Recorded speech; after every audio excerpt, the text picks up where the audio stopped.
I used to think my life was a quiet, unassuming love song.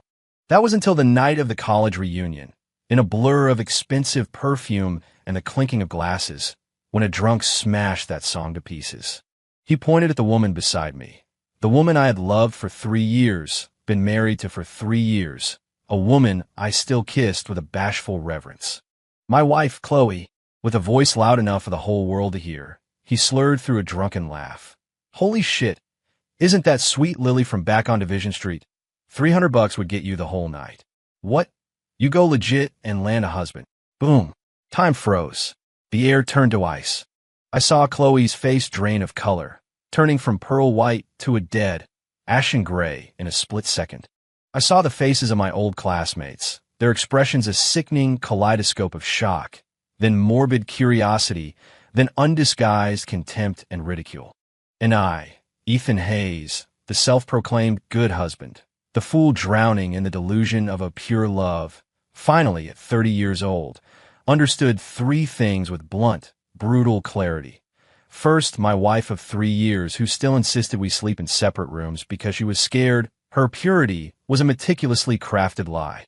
Second, the nightmares that jolted her awake in the dead of night, and the faint, crisscrossing scars on her body that she never let me touch after she showered, were never the result of climbing trees as a kid. Third, and most importantly, the woman I brought into my home wasn't some untouchable angel. She was a survivor, one who had clawed her way back to the world of the living from the deepest pit of hell. And now, the very demons who had pushed her into that hell were standing here in tailored suits, smiling, and raising a glass to me. So, let the story begin here. The story of a husband's return to hell for his wife. Chapter 1. The campus angel I married was a $300 call girl? Ethan was your wife. Really? The dead silence in the private dining room was shattered by a gossiping whisper. I didn't turn my head. I didn't even look at the drunken asshole who had started it all, my old college roommate, Kevin Miller. Every single one of my senses was laser-focused on my wife, Chloe. She sat beside me, her body as rigid and lifeless as a statue. That face, which would normally flush with a rosy blush at a simple compliment from me, was now as white as a water-soaked page, her lips completely drained of color. Beneath the table, her hand was clenched around the hem of my jacket, her knuckles white from the force of her grip, trembling slightly. She was sending out an SOS. I could feel the suffocating terror and despair rolling off her in waves. Sweet Lily, a woman caked in makeup, her nails painted blood red, covered her mouth in mock surprise. The scorn and schadenfreude in her eyes were like poison needles aimed straight at Chloe. Oh my God, I remember now. That anonymous post on the old campus gossip forum about an art student named Sweet Lily who'd do anything for money and was supposedly amazing at it. No way. Chloe, weren't you in the art department? Someone snickered. That sound was a starting gun, igniting the malicious energy that had been simmering in the room. Everyone's gaze turned thick, dirty, and brazen. They were a pack of hyenas that had scented blood, cruelly, repeatedly, tearing my wife's dignity to shreds. And I, Ethan Hayes, her husband in name, her protector under the law, just sat there like an idiot, utterly powerless.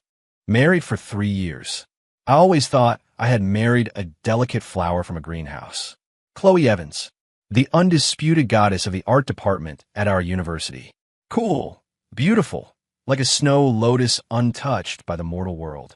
It took everything I had to win her over.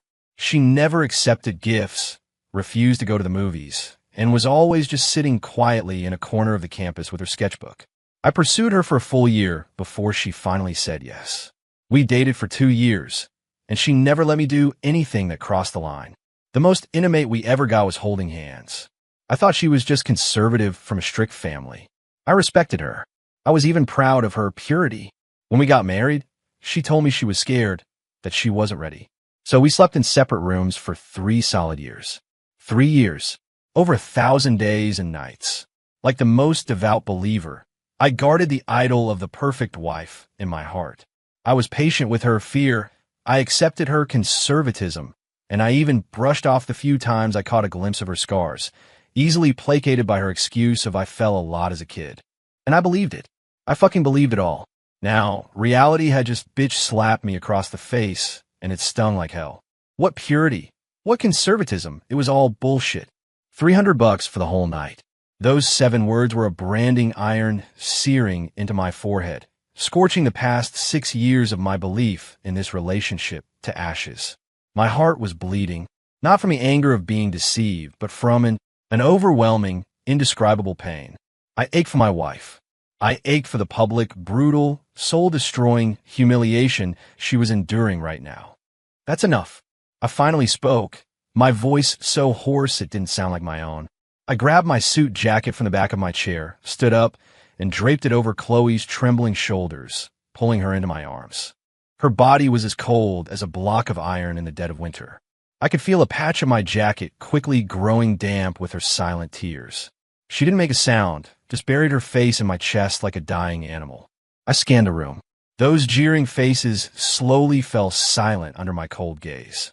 My eyes finally landed on the reeking figure of Kevin Miller.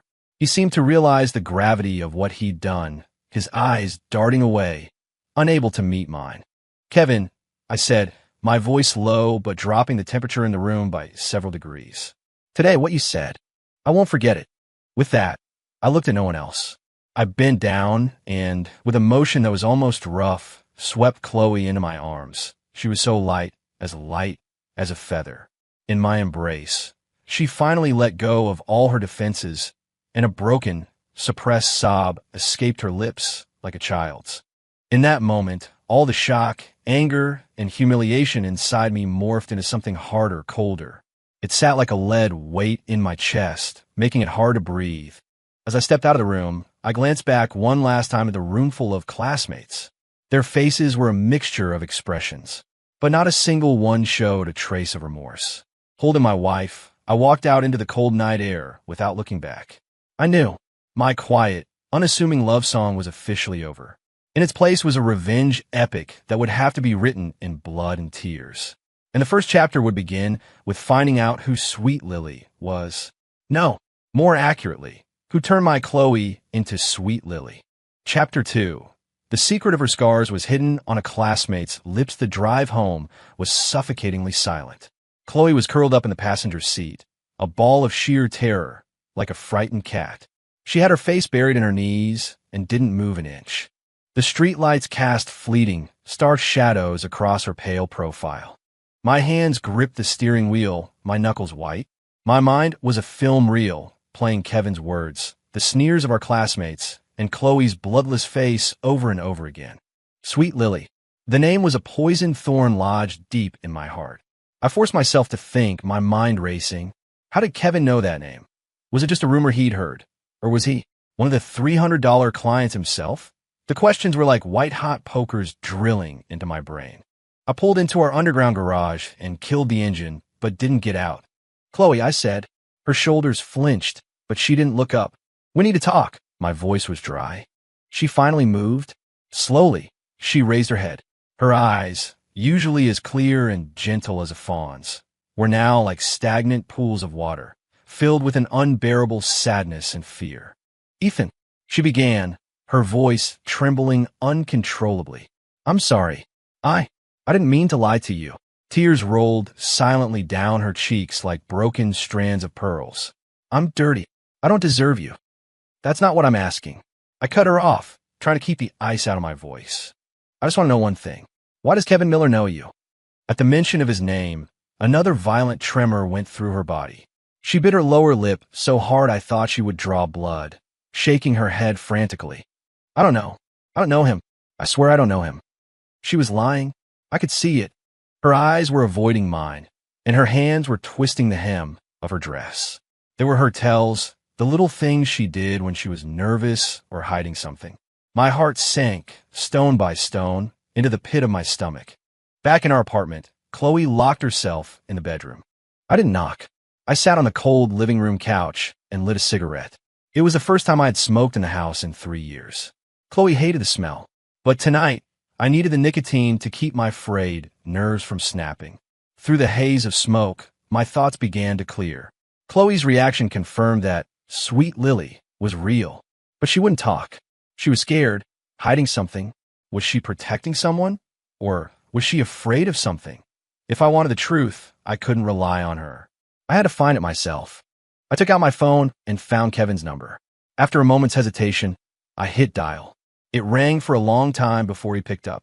The background was loud. Sounded like he was still at karaoke bar. Yeah, who's this?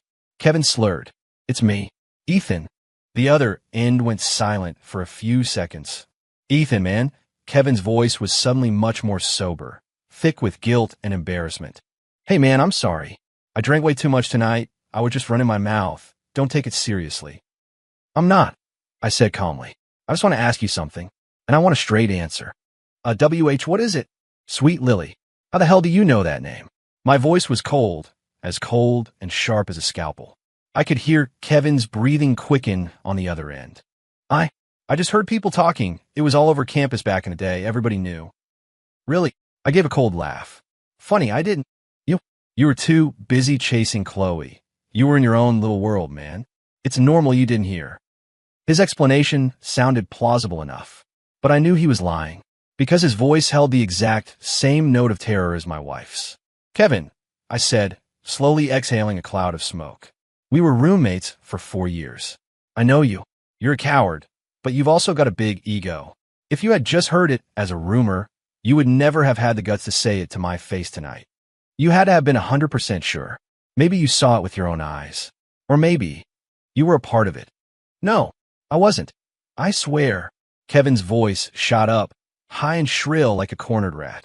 Ethan, don't just assume things. I would never do something like that.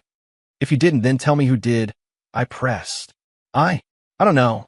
I really don't know. Last question. I stubbed out my cigarette. Back then, who told you about this? Or let me rephrase. Who was organizing the parties? A long silence stretched over the line. So long I thought he'd hung up. Just as my patience was wearing thin, Kevin finally spoke, his voice barely a whisper, laced with tears. It was Julian. Julian Croft. Julian Croft. Hearing that name, my pupils contracted violently. Julian Croft, the president of the student government back in college. A smooth-talking, well-connected guy from a wealthy family. And the other guy who had pursued Chloe, the one she had publicly rejected. My rival. After hanging up, I felt the blood freeze in my veins. I finally understood where the scars on Chloe's body came from. And I finally understood why she was so scared, why she couldn't tell me the truth. Because the demon who had personally pushed her into the abyss was now my boss. The man who had just promoted me to project manager, who had clapped me on the shoulder that very afternoon and told me to keep up the good work. The vice president of the Chicago branch, Julian Croft. Chapter 3. I believe in her purity, but she was punishing me with lies. I didn't sleep a wink. Chloe and I were separated by a single door, but it felt like a chasm a mile deep. The next morning, I walked into the living room with bloodshot eyes. Chloe was already up. She was wearing an oversized white sweater, quietly busy in the kitchen, making my breakfast. Sunlight streamed through the window, bathing her in a soft glow that made her look like that same ethereal girl from all those years ago. If it weren't for last night's storm, I could have almost pretended that nothing had happened. She heard me and turned around. Seeing me, her eyes were timid, like a rabbit caught doing something wrong. You're up, she said softly. I made your favorite omelet. My heart felt like it was being squeezed by an invisible hand, a dull, sour ache. She was still trying so hard to play the part of the good wife. This was her way of apologizing, of begging for my forgiveness. She wanted me to forget everything, to let our lives go back to the way they were. But how could we? The poison thorn called Sweet Lily was now buried deep in the flesh of our marriage. If we didn't pull it out, we would both start a rot. We would be doomed. I didn't say a word. I just walked to the dining table and sat down. Chloe placed a plate with a perfectly made omelet in front of me, then sat down cautiously across the table. She kept her head down, her hands clenched nervously in her lap, awaiting my verdict. I picked up my fork and took a bite. It was the same familiar taste. Fluffy, with just the right amount of cheese. For 3 years, every single morning had tasted like this. But today it tasted bitter as ash. Chloe, I put my fork down, finally breaking the suffocating silence. Let's get a divorce. I heard her sharp intake of breath. She snapped her head up, staring at me in disbelief. her beautiful eyes instantly welling with tears. WHY. Her voice was a ragged whisper. Is it because of last night? Ethan, I was wrong. Please, can you forgive me? I'll tell you everything from now on. I'll never lie to you again. She scrambled to her feet, trying to come around the table to grab my hand. I shifted my body, avoiding her touch. Her hand froze in midair. All the color drained from her face. It's not because you lied. I looked at her, trying to keep my voice steady, but only I knew how violently my heart was pounding. It's because I can't protect you. I was telling the truth. Julian Croft. The name was a mountain crushing my chest. He was the VP, my boss. He could crush me as easily as stepping on an ant. If I went head-to-head with him for Chloe, the outcome was obvious. I'd lose my job, my future. Maybe something even worse would happen. And Chloe would be dragged right back into that terrifying vortex. I couldn't do it. I didn't dare. If we're divorced, you'll be free. I forced myself to say the cruelest words. You can leave Chicago, go somewhere no one knows you, and start over. No, Chloe suddenly shrieked, like a cornered animal. Ethan, you can't do this to me. You promised you would love me forever, protect me forever. You can't just throw me away. She lunged at me, clinging to my arm, her tears flooding my shirt like a broken dam. I don't want a divorce. I'd rather die than get a divorce. Listen to me. I tried to pry her hands off, but her grip was like iron. Staying with me will only put you in more danger. I'm not afraid, she cried. As long as I can be with you, I'm not afraid of anything. Please, don't make me leave. Seeing her sobbing, completely broken, my heart felt like it was being sliced to ribbons. I knew how self-serving and cowardly my excuse sounded. I was scared. I was scared of facing Julian Croft, of facing the power and influence he wielded. But even more, I was scared of facing Chloe's past. I talked a big game about protecting her, but when the bloody truth was laid bare, my first instinct was to run. What kind of man was I? What kind of husband? Ethan, Chloe choked out, sensing my hesitation. I know you think I'm disgusting, that I'm dirty, but I swear it wasn't my choice. Her voice was filled with endless despair. It was my sophomore year. My dad got really sick. He needed a huge amount of money for surgery. I tried to borrow from everyone, but no one would help.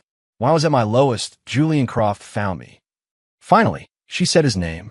My breathing stopped. He said he could help. He said he would pay for all of my dad's medical bills, but on one condition. Chloe's body trembled like a leaf in the wind. He wanted me to spend time with one of his important clients. He said it would just be one time. I refused, but he threatened me with my dad's life. He said if I didn't agree, not only would he not give me a dime, but he would make sure no hospital in the city would admit my father. I had no choice. I really had no choice. She was sobbing so hard she could barely speak. I reached out and pulled her into my arms, holding her tight, so tight. In that moment, I finally understood the bone-deep fear and torment she had lived with for 3 years. She wasn't punishing me with her lies. She was punishing herself. She felt dirty, felt she was unworthy of my clean love. So she couldn't let me touch her, couldn't bring herself to confess. She was like a snail carrying a heavy, broken shell, living cautiously in the fake greenhouse I had built for her. And I, the stupid gardener, thought I had given her the best care in the world. I'm sorry. Holding her, I repeated those 2 words over and over. I'm so sorry, Chloe. I'm sorry. I'm sorry I misunderstood you. I'm sorry I let you carry this all by yourself. I'm sorry that, for even a second, I thought about giving up on you. Hot tears streamed from my own eyes. From this day on, I, Ethan Hayes, would shatter this fake greenhouse with my own hands. And then, I would take my wife's hand and walk out of hell, one step at a time. Julian Croft, what you owe me, what you owe my wife, I will make you pay it back. 1,000 times over. Chapter 4. The Trail of Sweet Lily, where every clue leads to hell. After Chloe finally calmed down, I told her to stay home and rest. Then, I drove back to our alma mater alone. Years had passed, but the campus looked mostly the same, just with younger faces walking the familiar paths. I wasn't there for a trip down memory lane. My objective was clear, the university archives. I needed to go through every record from our time there, to find any trace of Sweet Lily. Chloe's story was a start, an emotional account devoid of hard evidence. What I needed was cold, hard proof, the kind of proof that could nail Julian Croft to a cross of his own making. The archivist was an elderly woman with silver hair. She checked my alumni ID and driver's license, and when I told her I was writing a campus memoir and needed to look up old materials, she let me in without any more questions. The dusty shelves of records stood like silent tombstones. I started with the year we enrolled. Student rosters, club activity logs, disciplinary notices, backup discs of the campus online forums. I spent the entire afternoon digging like a man possessed, sifting through mountains of old paper. The dust made me cough, and my eyes burned from staring at faded print. But I couldn't stop. I knew the truth was buried somewhere in these yellowed pages. Finally, in a corner of an old campus newspaper, I found my first clue. It was a small, unremarkable lost and found notice. Lost last Friday night near the Azure Lounge off Division Street. A silver necklace with a lily pendant. This item is of great personal significance. If found, please contact Chloe from the art department. A generous reward will be offered. The date on the paper was from Chloe's sophomore year, the same year her father got sick. Division Street. The Azure Lounge. My focus sharpened. Division Street, just off North Campus, was the sketchiest area around back then. A chaotic mix of internet cafes, pool halls, and cheap motels. And the Azure Lounge was the most notorious spot of them all. The rumor was it was a place where a lot of deals went down. Why would a top student like Chloe be anywhere near a place like that? And lose her most important necklace? The answer was painfully obvious. I quickly took a picture of the notice with my phone and kept searching. Soon after, I found a second piece of the puzzle in the student government's expense reports. There were several large withdrawals listed under entertainment expenses. The signatory on every single one was the student government president at the time, Julian Croft. The dates of these expenses were all concentrated in the same few months that Chloe's father was in hospital. Even more suspicious, the receipts attached to these reports were all from the same place, the Azure Lounge. A coincidence? I didn't think so. I was almost certain that Julian had used this entertainment fund to pay for his dirty transactions. He used the school's money to feed his own depraved desires and trample on someone else's life. The discovery sent a chill down my spine. Julian's shamelessness and depravity were far worse than I had ever imagined. I kept digging, hoping to find more direct evidence, like the identity of the so-called important client, but the trail went cold. I searched through everything else, but found nothing more of value. Just as I was about to give up, my eyes fell on a file for the Outstanding Student Leader Awards. On the list of candidates, I saw a familiar name. Kevin Miller. The same Kevin Miller who had shouted "Sweet Lily" at the reunion. And his official recommender, printed in bold, was Julian Croft. I frowned. Kevin's grades in college were mediocre, and he was hardly a standout student. By all rights, he never should have qualified for that award. But he got it. The only explanation was that Julian had pulled strings for him. But why would Julian help him? What kind of secret did they share? A terrible thought flashed in my mind. Kevin wasn't just an observer in all of this. He might have been a participant, an accomplice. He could have even been the one Julian used to procure girls for his clients. A pimp. The thought made my blood run cold. If that was true, then Kevin knew a hell of a lot more than he had told me. His terror on the phone last night suddenly made perfect sense. He wasn't just afraid of me. He was terrified of Julian. I took a deep breath, forcing myself to stay calm. It was clear now. The key to unlocking this whole thing was Kevin Miller. I had to find a way to make him talk. By the time I left the archives, the sky had grown dark. I stood on the empty athletic field and lit a cigarette. The evening wind was cool against my skin. Chasing the ghost of Sweet Lily was like peeling an onion. Every layer I pulled back brought more tears to my eyes. Behind every clue lay a deeper, filthier darkness. I could already see the end of the path to the truth, a gaping abyss, a bloody maw called hell. But I couldn't turn back. For Chloe, for the life that was stolen from us. I was walking into that hell, and I was ready to burn it all down. Chapter 5. The rich kid who humiliated her was now my boss. Monday. I walked into the office feeling like I was heading to my own execution. Colleagues greeted me warmly in the hallway. "Morning, Ethan. Congrats on the promotion, man." I forced a smile and nodded back at each of them. No one knew about the storm raging behind my empty smile. As I walked in my new office, I saw him immediately. Julian Croft. He was standing by my desk, hands clasped behind his back, admiring the small succulent on the corner. The succulent was a gift from Chloe to celebrate my promotion. The sight of him made my pupils constrict. The blood in my veins felt like it had turned to slush. This was the man. This man in a custom-tailored suit, with perfectly coiffed hair, who looked so suave and sophisticated. He was the one who orchestrated everything, who pushed my wife into an abyss from which she could never fully escape. He must have heard my footsteps because he turned a warm, welcoming smile on his face. "Ethan, you're here." His tone was so friendly, like a caring mentor genuinely happy for his subordinate. "How was your weekend? Did you and the wife celebrate?" He had the audacity to mention my wife. A hot, metallic taste filled my mouth. I clenched my fists so hard I thought my knuckles would crack.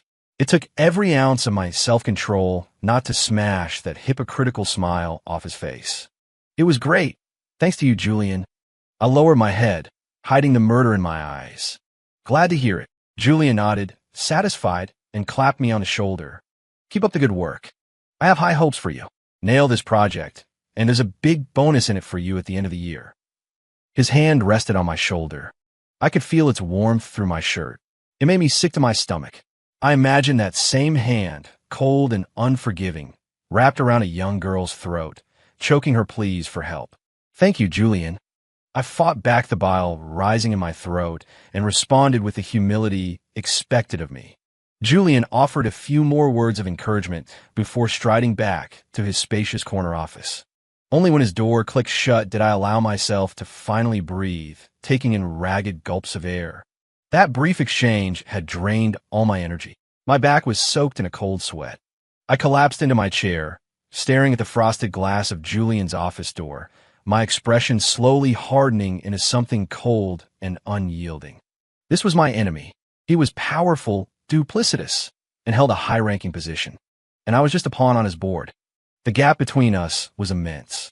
A direct confrontation would be suicide. I had to be patient, like a snake coiled in the shadows, waiting for the perfect moment to strike and deliver a fatal bite. I was on edge all day. While I went through the motions of my work, I kept a constant, sidelong watch on Julian's office.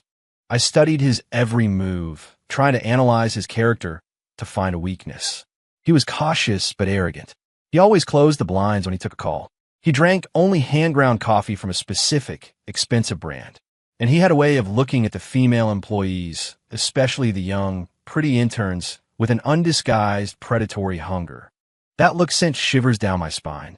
I was certain, with a sickening clarity, that over the years, Chloe was not his only victim. This monster had been using the same methods to prey on vulnerable, financially struggling young women for years. This realization fanned the flames of my vengeance even hotter. This wasn't just for Chloe anymore. It was for every girl he had ever hurt, or might hurt in the future. I had to bring him down. After work, I didn't go straight home. I parked my car across the street from the exit of our company's parking garage. I was going to follow him. I needed to know his life outside of work, his social circles, everything about him. Know your enemy. At 7 p.m., Julian's black Mercedes smoothly exited the garage. I started my car and followed at a safe distance.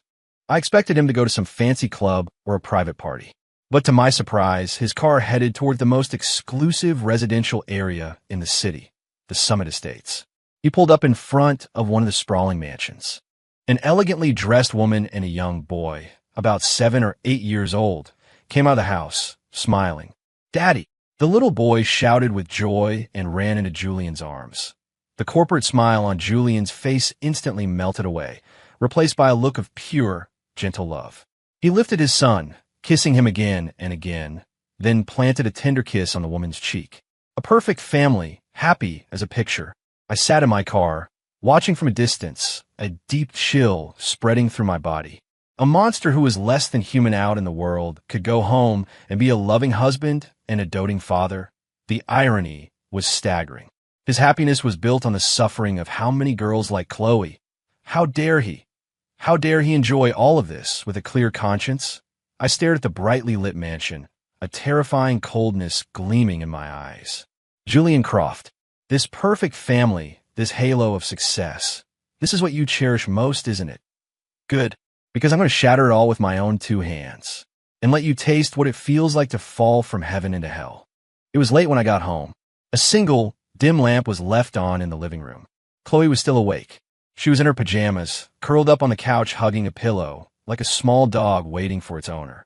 When she saw me, she shot up from the couch, her eyes a mix of anxiety and hope. You're back. She hurried to the entryway, wanted to take my briefcase, but seeming hesitant to get too close. Her cautiousness made my heart ache. I reached out and gently stroked her hair, trying to make my voice as soft as possible. Yeah, I'm back. Why are you still up? I was waiting for you, she said, her head bowed. A warm feeling spread through my chest. I took off my jacket, walked over to the couch, and patted the seat next to me. Come sit. Chloe hesitated for a moment before sitting down beside me, but her body was tense, maintaining a small distance between us. I could feel her fear and her guilt. She must have thought I was still angry with her. Chloe, I said, looking in her eyes, my voice steady. I'm sorry. She looked up, startled, not understanding why I was the one apologizing. What happened in the past? I shouldn't have blamed you. I took a deep breath, pushing the image of Julian's happy family to the back of my mind. You weren't the one in the wrong. The people who hurt you were. Chloe's eyes immediately reddened. She bit her lip, trying to hold back her tears, but her defiant struggle only made her look more vulnerable. Also, I paused, saying the words I'd been rehearsing all the way home. I take back what I said the other day. I'm not divorcing you. Not only that, but starting tonight, we're not sleeping in separate rooms anymore. Chloe's whole body went rigid. She stared at me in disbelief. But she stammered, wringing her hands. I can't. I'm dirty. Stop it. For the first time, I cut her off with a harshness that startled us both. I grabbed her by the shoulders, forcing her to look at me. Chloe, you listen to me very carefully. You are not dirty. You are my wife, Ethan Hayes' wife, the woman I married and promised to cherish.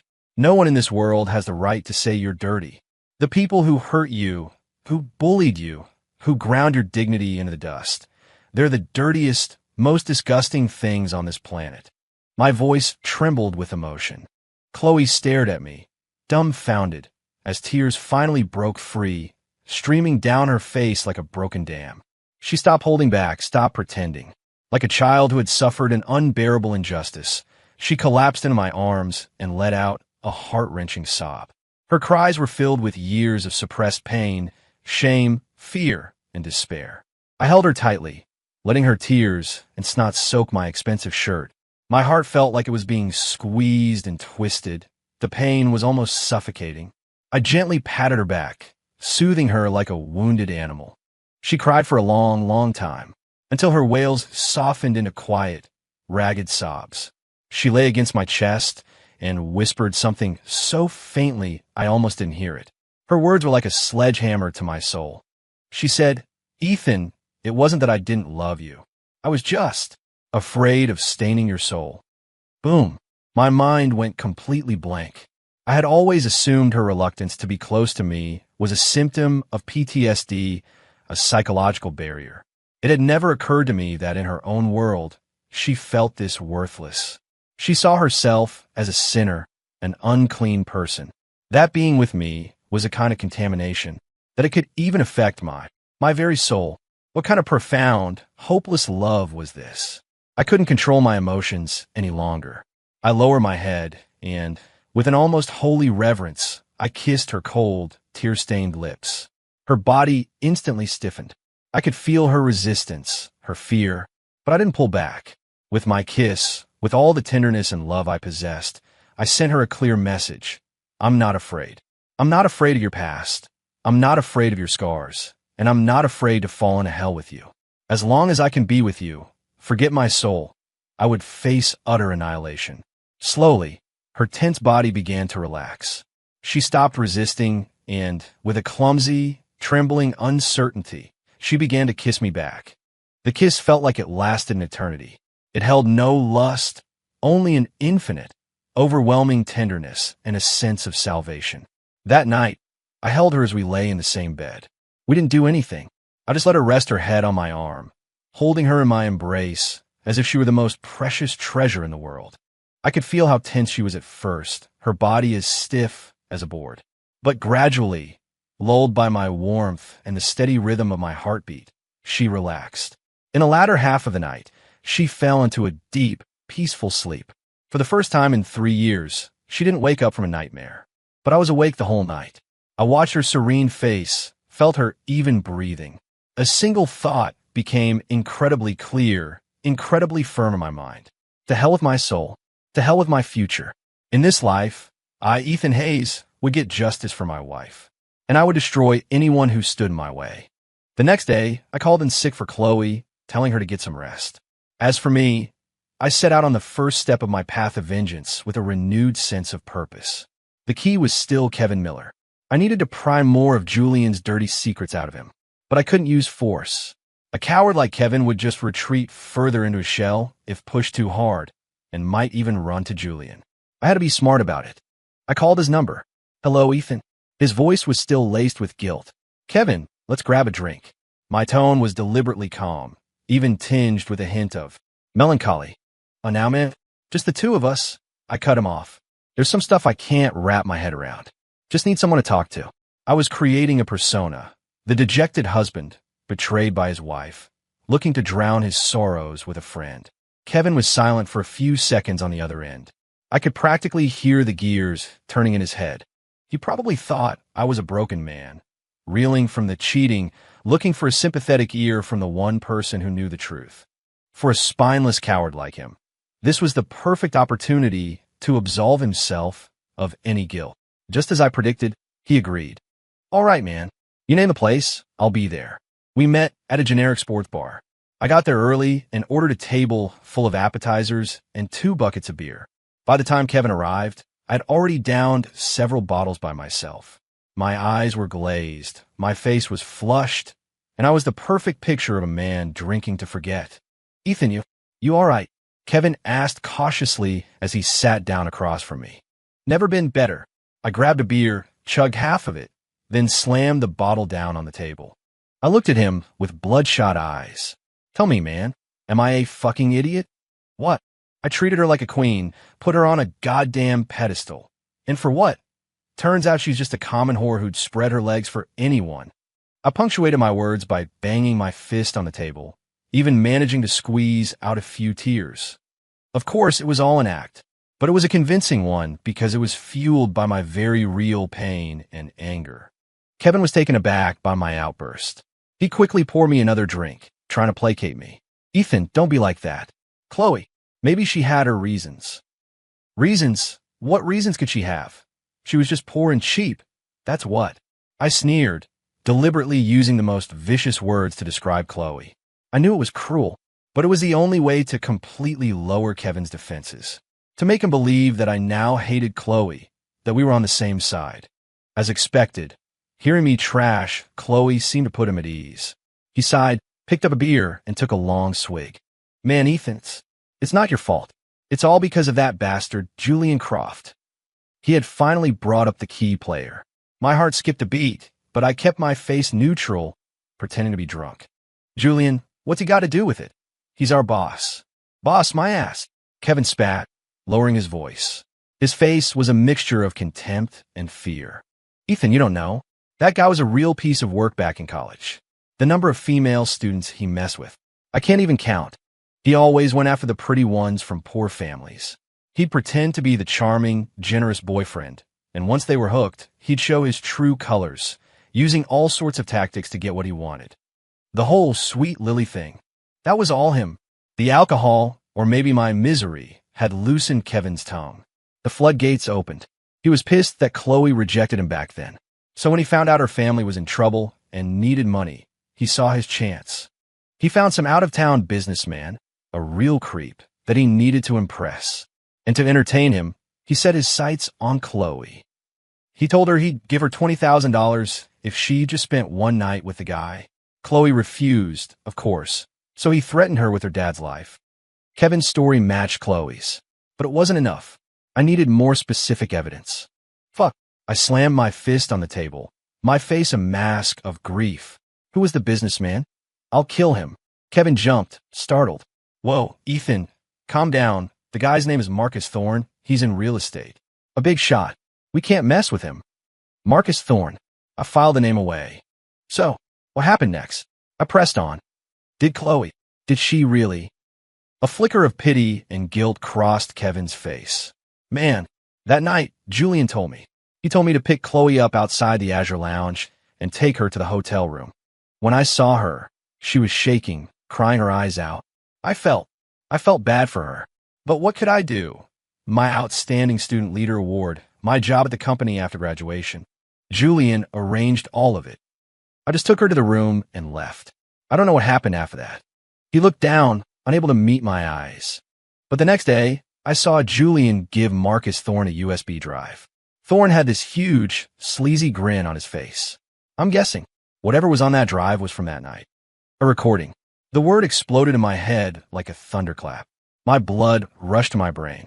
That son of a bitch, Julian, not only did he destroy Chloe, but he also filmed it. Where was that USB drive now? With Marcus Thorne? Or did Julian have a copy? That drive was a ticking time bomb. And it was the one weapon that could send them both to hell. I suppressed my white-hot rage and pretended to pass out from the alcohol, slumping onto the table. Thanks, man. Hick, drinking with me. Seeing me unconscious, Kevin let out a sigh of relief. He paid the bill, then helped me into a taxi and gave the driver my address. The moment the taxi door closed, my drunken, glazed-over eyes snapped open, sharp and clear as a hawk's. Kevin, Julian, Marcus Thorne, and a USB drive of unknown whereabouts. Good. The pieces of my revenge puzzle were coming together. Now, it was time to sharpen the blade for my wife. And the first sacrifice on this altar of vengeance will be you, Kevin. Chapter 8. The hunt begins, setting a deadly trap for the cowardly accomplice. I didn't go after Kevin immediately. With a cornered animal like him, the best strategy was to let him unravel on his own. I just needed to toss a stone into the already turbulent waters of his conscience and watch the tidal wave. That stone was Julian Croft. The next day at work, I was the model employee, diligent, respectful, and deferential to Julian. But during my lunch break, I used a burner phone to call Julian's office landline. When he picked up, I said nothing. I just played a pre-recorded audio clip into the receiver. It was a recording of Kevin's words from the bar, distorted by voice-changing software. It's all because of that bastard, Julian Croft. The number of female students he messed with. I can't even count. The whole Sweet Lily thing. That was all him. I only played those few lines before hanging up. But I knew it was enough. Enough to put a paranoid, egomaniac like Julian on high alert. He would be wondering who recorded it, who knew his secrets. And his first suspect, without a doubt, would be the man with the big mouth. Kevin. After making the call, I went back to my desk as if nothing had happened, burying my head in project files. But out of the corner of my eye, I kept Julian's office in my sights. Sure enough, less than 5 minutes later, Julian's door flew open. His face was a thundercloud as he stormed over to Kevin's cubicle. Kevin, my office now. His voice was a low growl, barely containing a volcanic eruption of rage. The entire office fell silent, everyone frozen in fear. Kevin turned ghostly pale, his legs trembling so badly that Julian had to physically haul him out of his chair and drag him into the VP's office. The door slammed shut with a deafening bang. The soundproofed door muffled the noise, but we all knew a storm was breaking loose in that room. I lowered my head, a cold smirk playing on my lips. Let the show begin. About half an hour later, a shattered Kevin emerged from the office. His hair was a mess, a button was missing from his shirt, and the red imprint of a hand was clearly visible on his cheek. He looked like a zombie, shuffling back to his desk with a vacant stare. He collapsed into his chair, shaking like a leaf. Our colleagues shot him looks of pity and curiosity, but no one dared to ask what had happened. I knew Julian must have threatened him in the most brutal way possible. Right now, Kevin was a rabbit being hunted by a tiger with no escape route. His mind was on the verge of snapping, and that's when the hunter, me, was supposed to make his entrance. I waited until the end of the workday and watched as a dazed Kevin stumbled out of the building. I followed him in my car at a safe distance. He didn't go home. He just wandered the streets aimlessly, like a lost soul. As dusk fell, he finally ducked into a dimly lit bar.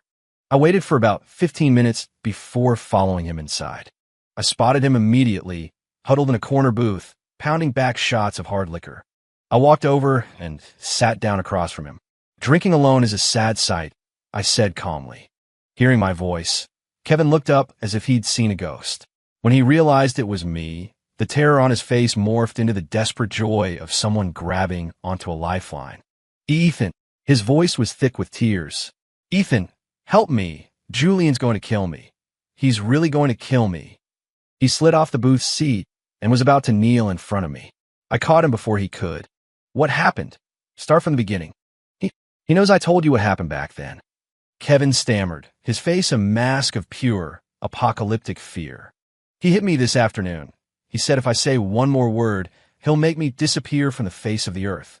He's not kidding, Ethan. He'll do it." "How would he know?" I asked, feigning surprise. "I don't know. I swear I don't know." Kevin cried, clutching his head. "Ethan, what do I do now? I don't want to die." Looking at this pathetic, cowardly wreck, I felt no sympathy, only cold contempt. You should have thought of that before you helped a monster ruin a girl's life.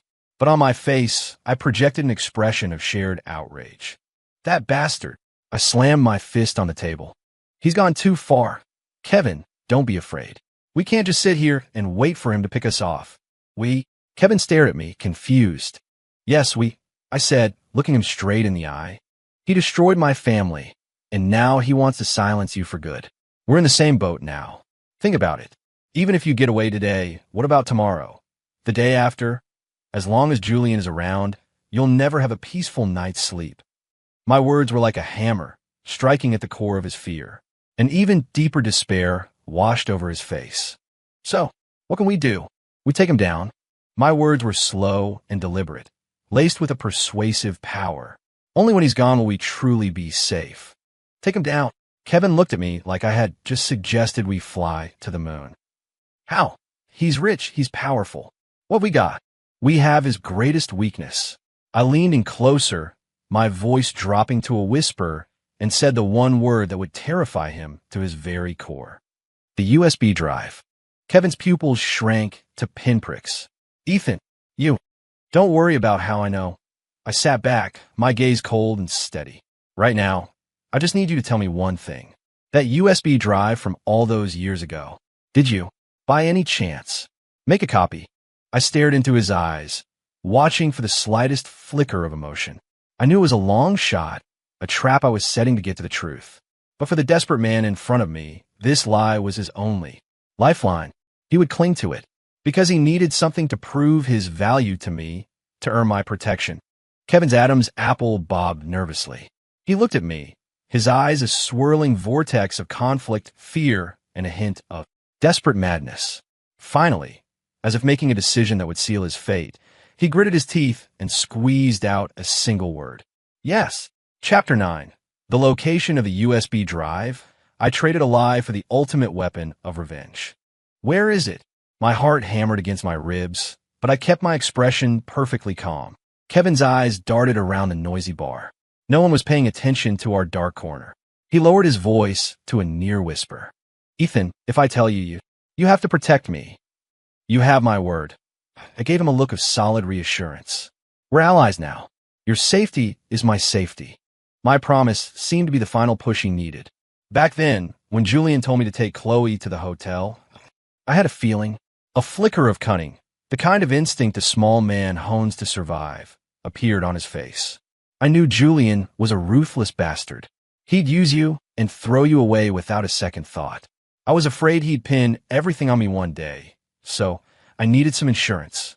That night, after that creep Marcus Thorne left, Julian had me go clean a room. While I was there, I used a tiny spy camera I brought with me, and I recorded the whole thing. Julian copying the files from the USB drive. What? This was a shocking revelation. I had been bluffing, hoping to scare a confession out of him, but he actually had something even more damning than the original video. The contents of the USB drive would only prove that Marcus Thorne was a rapist. But Kevin's recording would prove that Julian Croft was the organizer, the planner, and the distributor of the whole sordid affair. This was the evidence that would nail his coffin shut and bury him for good. I fought to keep my voice steady, the excitement making it tremble. You recorded him copying the drive. Yes. Kevin nodded, a hint of pride on his face. And while I was at it, I made a copy of the contents for myself, too. Damn. I cursed silently. Kevin, the coward, the accomplice, had, through a twist of fate, held on to the most lethal weapon of all. This had to be destiny. Where is the evidence? I asked immediately. It's at my parents' house, in a very safe place, Kevin said. I didn't dare keep it with me. I was too scared Julian would find it.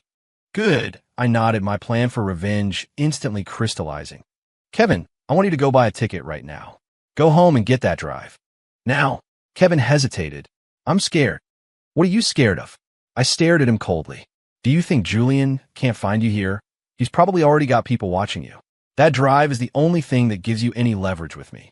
It's the only thing that will keep you alive. My words were a bucket of ice water, snapping him out of his panic. He shivered, a glimmer of clarity returning to his eyes. Okay, I'll do what you say, Ethan. I'll go now. Remember, I warned him, be careful on the way. Don't use your real ID to buy the ticket, and turn off your phone. As soon as you have a drive, contact me. Don't tell another soul. I understand. Kevin nodded emphatically, then scurried out of the bar like a stray dog. I watched him go, slowly exhaling a breath I didn't realize I'd been holding. The ultimate weapon of my revenge was finally within reach. But I knew it wouldn't be that simple. Julian was no fool. By now, he would see Kevin as a massive liability. He would do whatever it took to silence him permanently. Kevin's trip home was going to be treacherous. I couldn't pin all my hopes on this coward. I needed a backup plan. I left the bar, but didn't go home. Instead, I drove to a well-known electronics market in the city. I found the most discreet-looking security shop and slid a debit card across the counter to the owner. Give me your best, most professional kit. Pinhole cameras, listening devices, GPS trackers. I want it all. The owner, a wiry middle-aged man, gave me a knowing look. He didn't ask any questions, just silently retrieved a black briefcase from under the counter. Top of the line, 50 grand. Price is firm. Run the card. Carrying the heavy case, I walked out of the electronics market. The night had deepened. I stood on the sidewalk, watching the river of traffic, my eyes as cold as iron. Julian Croft, you think you control everyone's fate, but you have no idea. A net, invisible and silent, has been cast. And you're the spider, right in the center, about to be ensnared. Now, I'm going to show you just how terrifying a husband, pushed to the absolute limit, can be for the sake of his wife. Chapter 10. The First Sacrifice. I'll make her kneel before my wife in ruin. Kevin moved fast. Perhaps genuinely terrified of Julian, he bought a ticket under a fake name and was on a train back to his hometown that very night. While he was gone, I set my own plan in motion. My first target wasn't Julian, nor was it Marcus Thorne. It was another one of the classmates who had reveled in my wife's humiliation. The woman at the reunion who was the first to mock Chloe with the name Sweet Lily, Ashley Vance. I remembered her. Back in college, she was always trailing behind Julian, the head of the student events committee. She was jealous of Chloe's talent and beauty and was always trying to undermine her. Her words at the reunion weren't just casual cruelty. She knew something. I used some of my savings to hire a private investigator and quickly got a full rundown on Ashley. After graduation, she married a moderately successful businessman and became a full-time housewife. Her life revolved around showing off her designer bags and luxury vacations on social media. Her husband, I discovered, was obsessed with his family's reputation and the image of having a perfect, virtuous wife. That was her weak spot. I anonymously sent a carefully crafted email to her husband's public company email address. The subject line was sensational, concerned citizen inquiry. Was your esteemed wife running a prostitution ring in college? In the body of the email, I didn't exaggerate. I simply laid out, in a semi-factual way, how Julian Croft, Kevin Miller, and Ashley Vance had used their positions in the student government to organize so-called mixers, which were in reality opportunities to introduce female students to wealthy, older men. I also hinted that I was in possession of more damning evidence, like photos and chat logs. I never mentioned the Sweet Lily incident directly. I knew that for someone like Ashley, you don't need the truth to destroy her. You just need a scandal. One email would be enough to bring her world crashing down. With the bait laid, I waited. Sure enough, less than 3 days later, I received a call from an unknown number. "Hello, is this Ethan Hayes?" It was Ashley's voice, shaking with barely suppressed rage and panic. "Speaking. Did you send that email?" she shrieked. "I don't know what you're talking about," I replied calmly. "Don't play dumb with me. Ethan, I'm warning you. This is slander. I can't sue you." "Sue me?" I laughed coldly. "Go ahead. It'll be a great opportunity for the police to take a look at the student government's old financial records. We can see exactly where all that unaccounted event funding went." The other end of the line went dead silent. I could hear her ragged, heavy breathing. "Ethan, what do you want?" Her voice was softer now, tinged with desperation. "What do I want?" My voice turned to ice. "I want you to pay for every single word you said. Saturday, 8 p.m., the abandoned warehouse at the old industrial park. Come alone. If you call the police or tell a single soul, I will personally deliver the evidence I have to your in-laws." I hung up without waiting for a reply. I knew she would be there. Saturday night, I arrived at the abandoned warehouse early. Chloe was in the car with me. She was nervous, her hands twisted in a knot in her lap. "Ethan, are we really doing this?" "Yes." I took her cold hand in mine. "Some debts have to be paid. I'm not asking you to confront her. I just want you to see, with your own eyes, the people who hurt you on their knees, repenting." At exactly 8 p.m., a red Porsche pulled up to the warehouse. Ashley got out of the car alone. She was wearing an expensive dress and flawless makeup, but couldn't hide the fear and exhaustion on her face. I got out of the car. Chloe followed, staying close behind me. "Ethan, what the hell is this?" Ashley yelled, her voice a weak attempt at bravado. I didn't say anything. I just stepped aside, revealing Chloe standing behind me. The moment Ashley saw Chloe, all the color drained from her face. You, Ashley," I began, my voice flat and cold. "Back then, after Chloe lost her Lily necklace, you were the one who found it, weren't you?" Ashley's pupils contracted violently. "And you gave it to Julian. And Julian used that necklace to give Chloe the nickname Sweet Lily, didn't he? And then at the countless mixers that you organized, you used that nickname again and again to promote your classmate, your friend, to those greasy old men." Every word I spoke was a hammer blow, striking at Ashley's conscience.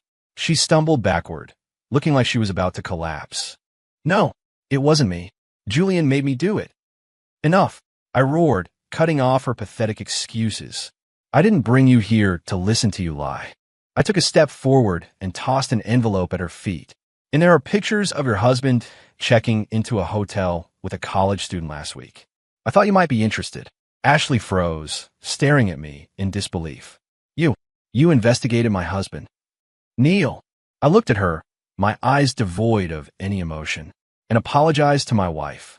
Ashley's face turned a mottled shade of red and white, a mask of humiliation and defiance. "In your dreams." "Really?" I took out my phone and pretended to dial a number. "It seems you're not that attached to your perfect housewife status after all." That was the final straw. Her defenses crumbled. She looked at me, then at Chloe, cowering behind me. Finally, with a soft thud, her legs gave out, and she felt her knees on the cold, unforgiving concrete. "I'm sorry." She bowed her once proud head, her voice choked with tears of humiliation. "Chloe, I'm sorry. I was wrong." Chloe stood behind me, her body trembling slightly. She looked at the woman kneeling before her, the woman who had made her life hell, now a pathetic, broken mess. Her eyes were filled with a complex mix of emotions. There was no joy in this revenge, only a profound, endless sorrow. I looked down at the kneeling Ashley, my heart as still and cold as a stone. This was just the first one, an insignificant sacrifice. The main course was yet to come. Julian Croft. Marcus Thorne. Are you ready? Chapter 11. The Real Estate Tycoon. I'll turn your empire to ash overnight. With Ashley dealt with, my next target was Marcus Thorne, the gluttonous real estate tycoon, the man who had physically assaulted my wife. I wasn't going to let him off with just a kneeling apology. I wanted him ruined, his reputation destroyed, his fortune gone. Just then, Kevin finally returned from his hometown with the crucial evidence. He looked even more haggard and terrified than before. "Ethan, I got it.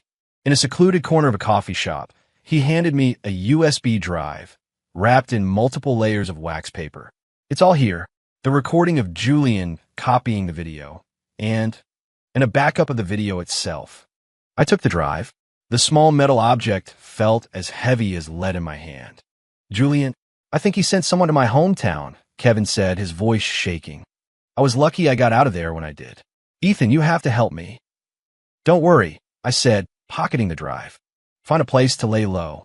Cut off all contact with everyone. When this is all over, I'll make sure you're safe. After sending Kevin away, I went straight to my safe house, a secure apartment I had rented under a fake name.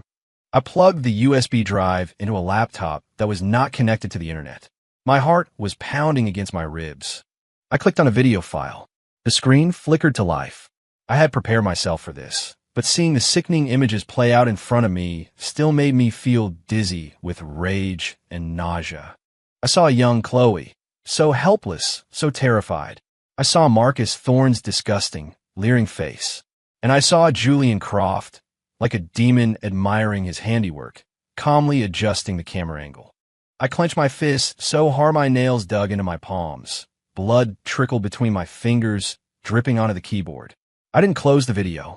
I forced myself to watch every single second of the hour-long recording of hell.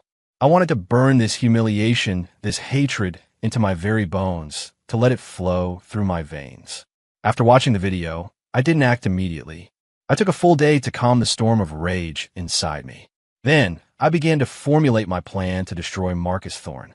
I couldn't take him on directly, but I was the project manager for his most important current project, the Summit Estates. The project was a joint venture between Julian's company and Thorne's real estate firm. I had access to the project's most sensitive data. Over the next week, I was the diligent Ethan Hayes by day. By night, I became a corporate spy and a hacker. Using my position and the equipment I had purchased, I silently copied all of the project's core files. Then, for countless nights, I pored over the dense contracts, blueprints, and financial statements like a madman. And finally, I found it. A fatal flaw. To cut costs, Marcus Thorne had used substandard, low-quality steel in the construction of the Summit Estates, a project marketed as the pinnacle of luxury living. Not only that, but he had also cooked the books, inflating costs to secure a massive, fraudulent loan from the bank. Either one of these crimes was enough to send him to prison for a very long time. With my weapon secured, I began to lay my trap.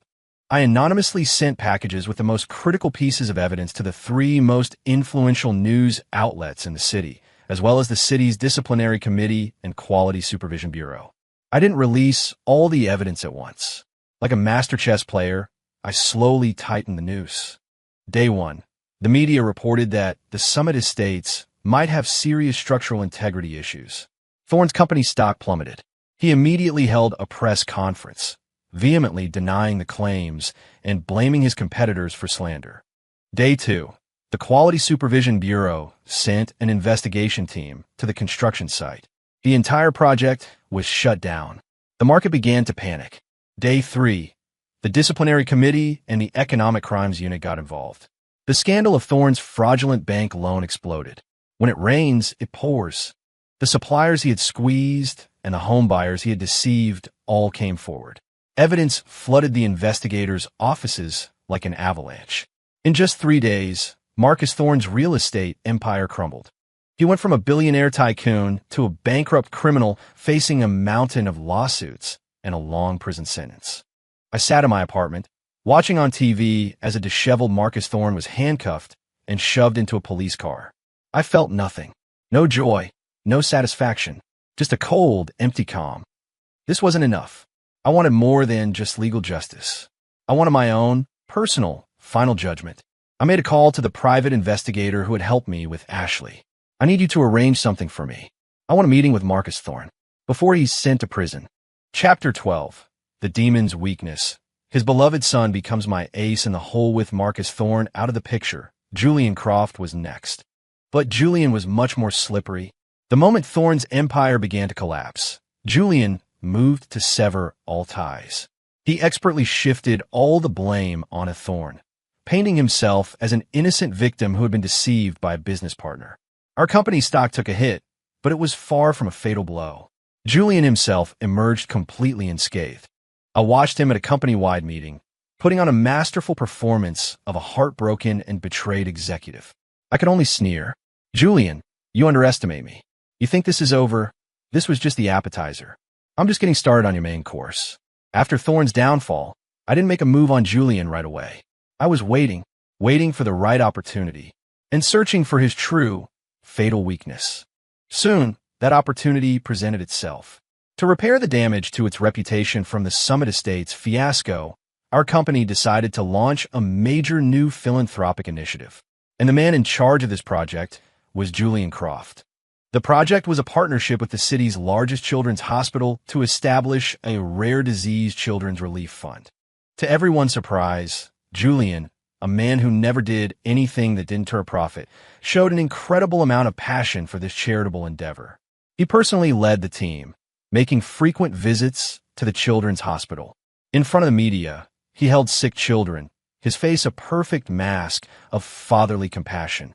Overnight, he transformed from a negligent VP into a citywide philanthropist. Everyone was fooled by his benevolent facade. But I sensed something was off. Julian's over-the-top performance was a red flag. There had to be a hidden motive.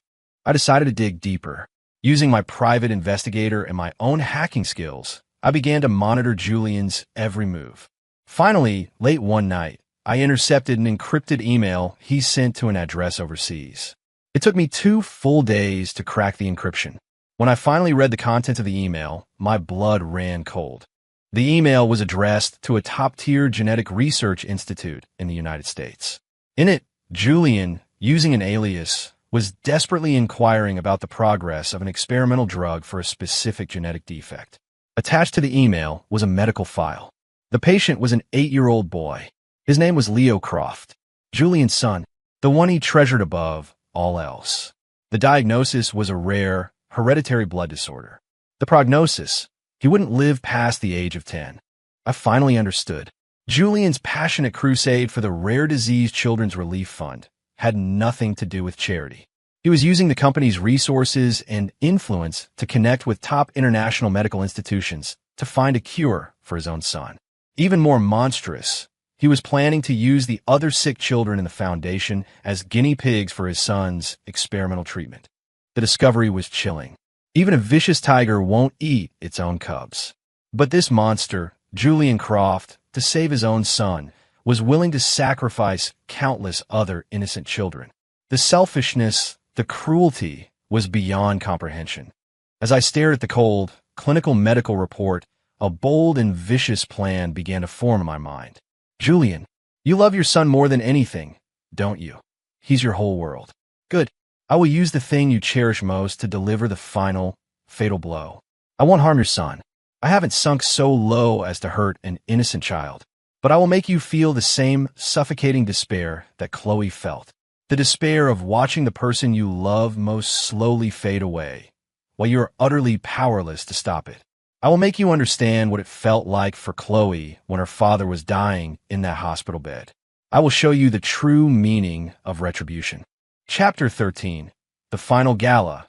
I broadcast his sins to the world at his moment of triumph Friday night. The city glittered.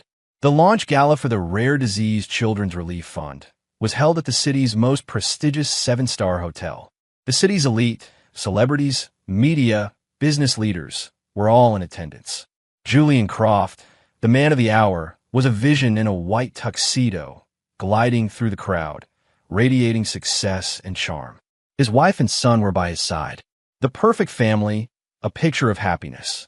And I, Ethan Hayes, as an outstanding employee representative for the project, was also invited. I sat at a table in a quiet corner, dressed in a sharp black suit, a predator in the shadows, watching it all unfold. Chloe wasn't here. I didn't want her to have to see Julian's disgusting face ever again. Tonight was my hunt, and mine alone. The gala proceeded smoothly. Speeches from dignitaries, performances by celebrities, donations from corporations. It was a perfect picture of philanthropy and goodwill. Finally, it was time for the main event. Julian Croft, as the founder of the fund, was to take the stage to give his speech. He walked up to the podium, holding his young son's hand. The spotlight fell on them. Julian's face was beatific. He held his son's hand with one hand and a microphone with the other, his voice dripping with emotion. "Good evening, distinguished guests, dear friends. Tonight, I don't stand before you as a businessman. I stand here simply as a father. My son, Leo, is my angel. He is also a child with a rare disease." His eyes reddened, his voice choked with emotion. A wave of sympathy washed over the crowd. Some of the women in the audience were already dabbing their eyes. I have felt despair. I have felt pain. But when I saw the thousands of other children, just like Leo, suffering from these terrible illnesses, I knew I couldn't give up. I established this foundation in the hope that, with my humble efforts, I can light a candle of hope for these children. I believe that every angel deserves to be treated with kindness by this world. As he finished, the room erupted in thunderous applause. Countless people were moved by his heartfelt speech. The flashes from the media cameras were blinding, capturing this great father's finest moment. A satisfied, triumphant smile spread across Julian's face. He raised his son's hand, about to wave to the adoring crowd. And in that precise moment, at the absolute peak of his glory, his triumph, his life, everything changed. The massive LED screen behind him, which had been displaying a heartwarming promotional video, suddenly went black. And then a new image appeared, a sordid, sickening image that no one could have expected. A dimly lit hotel room, a young girl pinned to a bed by a large, grotesque man. The girl was crying, struggling, and a familiar figure was standing nearby, calmly adjusting a camera angle. That figure was unmistakably the man on the stage, the benevolent philanthropist, Julian Croft. Boom! The entire ballroom exploded. The applause died instantly. Every face in the room was a mask of shock, confusion, and utter disbelief. "Oh my God!" a woman screamed. The reporters, after a moment of stunned silence, descended like sharks that had scented blood, their cameras swiveling madly to focus on the man on stage, who was now frozen like a statue. Julian was stunned. The smile on his face froze, then shattered, replaced by a ghastly, gray terror. He stared at the screen, at his younger, demonic self, his mind a complete blank. "No, that's not real." He managed to choke out a pathetic, desperate cry. But it was too late. The video continued to play, and the worst was yet to come. The scene changed. Now it showed Julian copying the contents of the USB drive. Then came the audio, a recording I had spliced together of him on the phone, admitting his plan to use the foundation to find a cure for his son, to use other sick children as test subjects. One by one, all his sins, all his schemes, were laid bare for the world to see. The room had devolved into chaos. Curses and shouts of disgust filled the air. "Monster! Scum! Get off the stage!" Julian's wife stared at the screen, then at her husband, let out a piercing shriek, and fainted on the spot. And his son, his treasured son, whom he still held by the hand, the 8-year-old boy, who should have been innocent and carefree, was now looking up at the screen at the strange, demonic version of his father.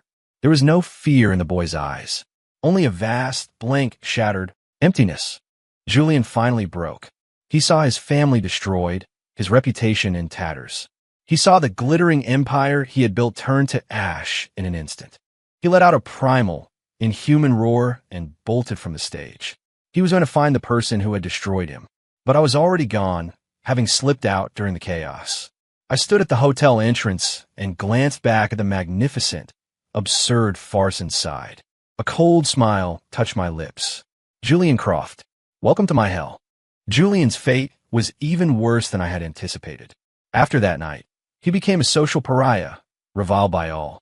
Rape, organizing and distributing obscene materials, corporate fraud, embezzlement. The charges piled up. He was sentenced to life in prison. His wife filed for divorce the moment she regained consciousness, took their son, and disappeared without a trace. His once powerful family, disgraced by the scandal, fell apart, their company filing for bankruptcy. Marcus Thorne, hearing the news from prison, had a stroke from the shock and rage and was left a paralyzed invalid. Kevin Miller, for his substantial cooperation, received a suspended sentence. I kept my promise and gave him some money to get out of the city and never come back. Ashley Vance was thrown out of her house by her husband with nothing but the clothes on her back, becoming the laughingstock of her social circle. Everyone who had ever hurt Chloe paid a terrible price. My revenge was complete, but when the dust finally settled, I didn't feel the triumphant satisfaction I had expected.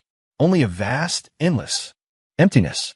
I was like a soldier who had fired his last bullet, standing alone on a scorched battlefield, with no idea where to go next.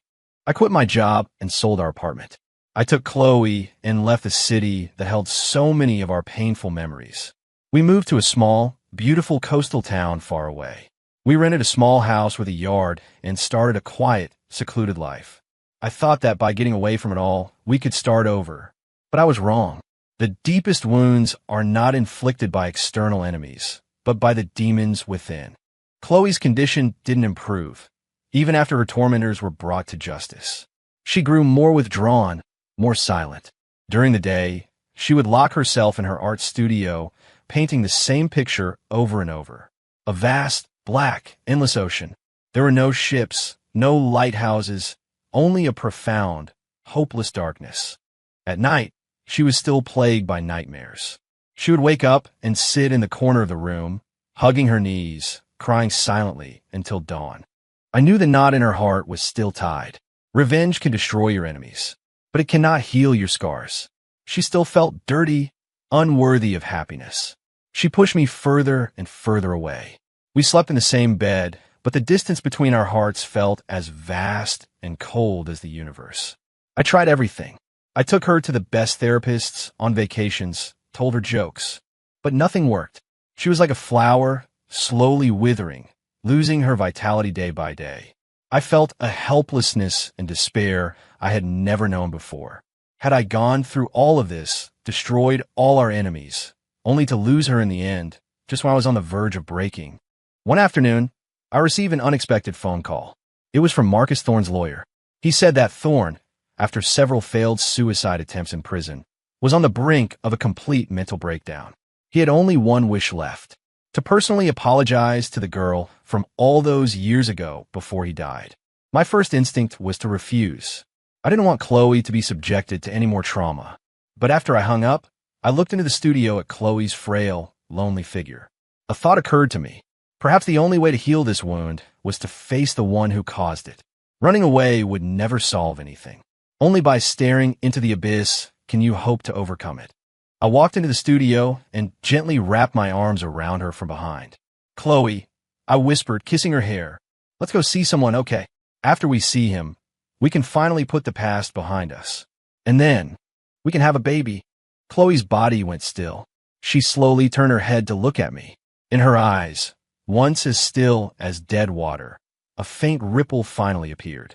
3 days later, in the heavily guarded visitation room of the prison, Chloe once again came face to face with the demon who had ruined her life.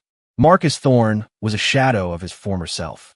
He was in a prison uniform, his hands cuffed, his hair white, his body gaunt. When he saw Chloe, tears of remorse streamed from his cloudy eyes. He fell to his knees with a thud, banging his head against the thick glass partition that separated them. "I'm sorry. I'm sorry. I'm so sorry." Chloe just watched him calmly. She didn't cry. She didn't scream. Her face was a placid mask. After a long, long time, she finally spoke, her voice clear and steady.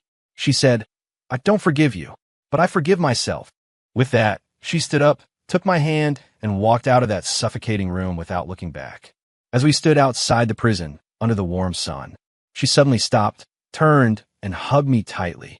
"Ethan," she buried her face in my chest, her voice choked with relieved sobs. "Let's go home. Let's have a baby." In that moment, I saw a beam of light finally break through the dark ocean in her heart. I knew, at the end of hell, a flower named love and redemption had finally bloomed. 1 year later, in our small coastal town, the morning sun streamed through the white curtains, filling our cozy bedroom with a soft light. I opened my eyes, and the first thing I saw was Chloe's peaceful, sleeping face. She was nestled against me, a faint, sweet smile on her lips. Her belly was now gently rounded. Inside, our new hope was growing. I leaned down and placed a soft kiss on her forehead. Her long eyelashes fluttered, and she slowly opened her eyes. What a difference in those eyes.